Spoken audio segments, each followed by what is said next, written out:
I'm saying my cleaner by now. Yo, I honestly don't understand.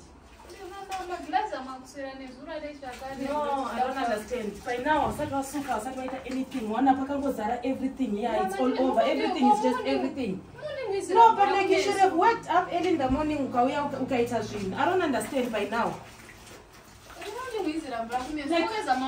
Like, come and see. I don't understand. By this time, your wife, I said a cleaner, I said it's cheap and messy. Mess is all over. So, you guys are always fighting. What's the problem now? Like, you? I'm sorry. No, she's taking advantage of it.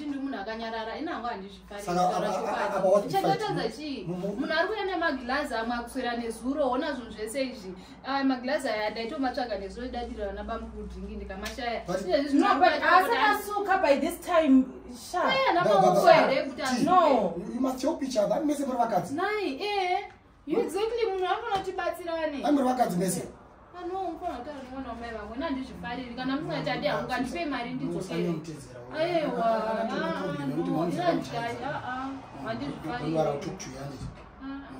so every time I say, it's simple. Let me help you. Let me do the work. So I'll make a plan about it, but let me help you do the work. We have something zero. Anto, no problem. But I don't get what can I do?